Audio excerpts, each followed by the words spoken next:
La reprise du trafic aérien à partir du 15 décembre semble se confirmer. Les réservations de billets ont quadruplé, notamment chez Air France, qui s'apprête à assurer jusqu'à 55% de son trafic habituel. Des chiffres qui n'inverseront pas la tendance lourde d'un secteur aérien qui s'apprête à vivre une révolution. Combien de milliers d'avions se sont retrouvés au sol depuis le début de la crise? Une situation sans précédent qu'il a fallu gérer. Que sont devenus ces appareils? Où sont-ils aujourd'hui stockés? Grand format signé Julien Bigard avec Jean-Marie Lecartier. Vu du ciel, il ressemble à de simples jouets, rangés par un enfant méticuleux. Des avions immobiles, parqués par dizaines, attendant face aux Pyrénées de reprendre leur envol.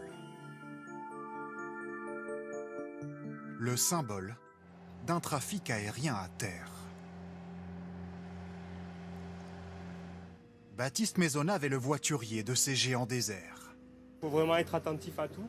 Et heureusement qu'on a les collègues qui nous guident en bout d'aile parce que souvent on le fait à l'aveugle, là on voit rien. Par exemple, je vois pas du tout mon aile droite.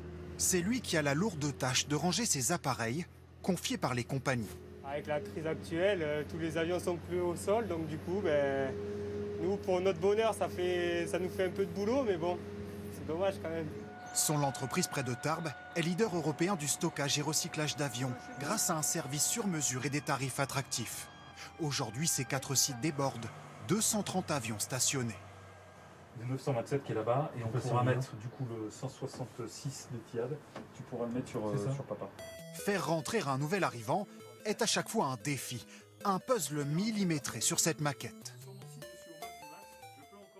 Vous pouvez vraiment jouer sur la totalité, c'est-à-dire que en gros, voilà, je peux faire ça, et à un moment donné, je peux générer une place pour un plus petit avion. Vous avez l'impression de jouer des fois? Souvent. Souvent, on joue souvent. Mais ce qui est sûr, c'est que grâce à ça, on a réussi à optimiser complètement le site par rapport au nombre d'avions qu'on pouvait accueillir. Pas question de laisser les avions prendre la poussière. Certains doivent pouvoir reprendre du service en quelques jours. Pour cet Airbus, auscultation du fuselage. Jusqu'au cockpit. Il faut tenir son carnet de santé. C'est correct pour toutes les roues et température des blocs de frein, c'est correct. Si beaucoup d'appareils reprendront du service après la fin du confinement, pour les plus vieux, la crise sonne l'heure de la retraite anticipée. Ils sont moins coûteux à recycler qu'à stocker. Désossés, plaque par plaque. Siège par siège. L'occasion de faire quelques belles découvertes. Eh ben voilà, la petite surprise. Une jolie pièce anglaise. Chouette, les cadeaux. Une fois vidés, du sol au plafond, les avions passent ensuite dans cette machine. Une sorte de fil à beurre, mais pour découper des avions. Une tranche après l'autre. La crise de l'aérien va durer. Alors le directeur veut pousser les murs.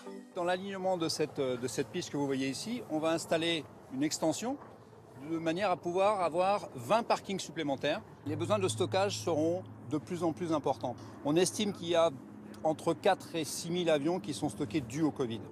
L'entreprise vient d'ouvrir un 4e site de stockage en France et compte être capable d'accueillir 400 avions dans quelques mois.